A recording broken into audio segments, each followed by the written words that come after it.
He got in some of the 5-on-0 work and got into all the shooting drills and did a little bit of post-practice shooting as well. He's just trying to get back out there and get moving and start ramping up and see when we can get him back out there. Do you have I'm gonna guess he's probably gonna be out these next two weekend games. Yep. Off the top of your head. Yeah, for sure. I think we'll have a better indication early start of the week next week. Yep. I asked you about Adem's passing the other day. Gershon has also been really helpful. Even like KJ earlier in the year was sort of flashing there.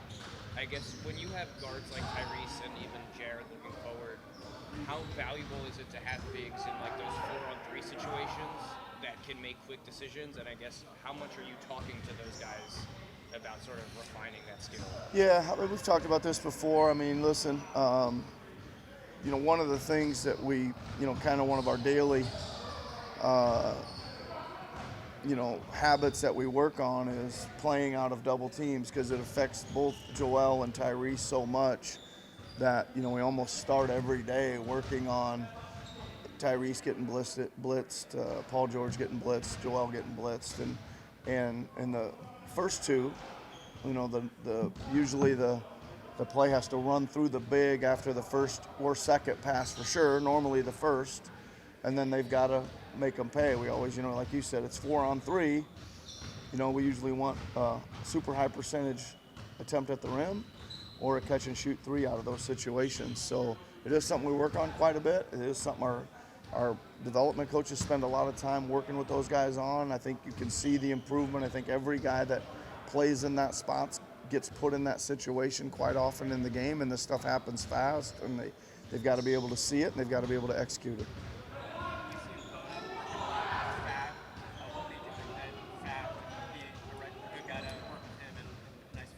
Yeah, I mean, Fab's, tireless worker. He's a guy that's gonna put in the kind of round the clock work, and that goes not only to his stuff on the court, but he spends an awful lot of time with him watching film. Like every minute of play that he has, Fab's gonna go over and over and over with it with Mona. He's like I said, 24-hour guy. If Mona's a little tired after a run of games and after practice, they'll come back at night. They'll come in middle of the day on whatever they got to do. So Fab's his personal coach there in all phases: film, on court, games, halftime, all that stuff. Yeah. When you look at your 10-day guys, your 2-way guys, what kind of opportunity is this for them? Because under a normal circumstance, obviously they wouldn't be getting these types of reps in these minutes where you guys are now. Yeah, I mean, I think it's huge for them, and it's something that we talk about quite a bit. Talked about it during the first time out the other night. You know what I mean? Like sometimes you got to remind them, like, yeah, I know we're a little groggy from coming off the road or whatever, but it's not a ton of these left. This is a tremendous showcase for you, for us, for the other teams in the league, or whatever, for you personally to work on your own, lot in life. So we do discuss it a lot. It is important. I think you're right. Not only are they getting minutes, they're getting opportunities. They're getting, 6, 8, 10, 12 shots on offense, So again, I keep stressing that they need to take advantage of it, every minute of it.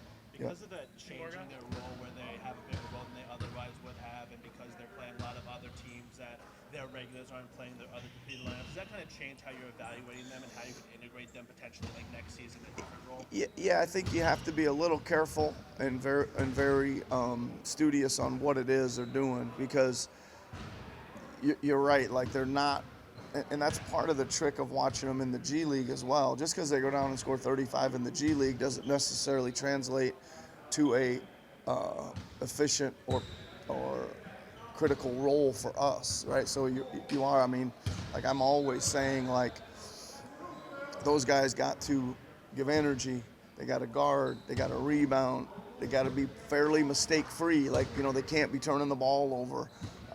They got to have the courage to take the rhythm open shots, right? Got to have some finish ability in their game.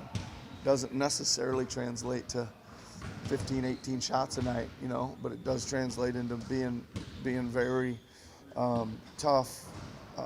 Again, not making mistakes, kind of keeping the boat, steady floating while they're in there, things like that. So it does take a little bit of you gotta make sure what you're watching sometimes. Yeah. As far as those difficulties, not only you putting together game plans for, lineups and teams that are being put together so quickly, a lot of other teams at this point in the season are also decimated with injuries, playing a lot of other young guys. How does that kind of prove a challenge of not only planning for what you can do, but trying to plan for an opponent that you maybe are not totally sure of? Well, that usually comes into the segment of personnel work. Again, if it's a lot of guys that maybe these guys aren't familiar with, just in general, or we haven't played them before, which is a very high, chance. Is just that the edits change, and you just gotta again you provide them a short synopsis of who they are, a short synopsis of the game plan and how we want to play them, what the coverages are against them. Things like that, just to try to get them up to speed, and really you got to continually remind them during the games, right?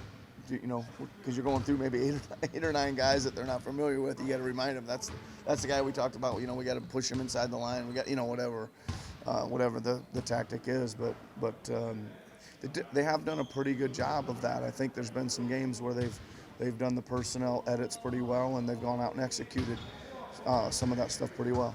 Yep. Just ramp up, as far as like conditioning, seeing how, the head works as far as how does it feel after on-court stuff, how does it feel the next day, do you have headaches still, just seeing if you're still weary of the concussion things. But really just being on court, seeing how it feels, and, go from there. 9 games left, in this season. I guess how obviously with all the time you missed, how important is it for you to get back out here and just continue to, show what you can do, showcase your abilities, things like that? Very, very important. I mean, usually with certain injuries, you can kind of thug it out. I guess you could say, if you have a contusion or something, you could play through it. But it was just my luck that I kind of got a concussion. You can't put icy hot on your brain. So these next 9 games are very important, just to continue to showcase my ability, my game, and then see what's next from there.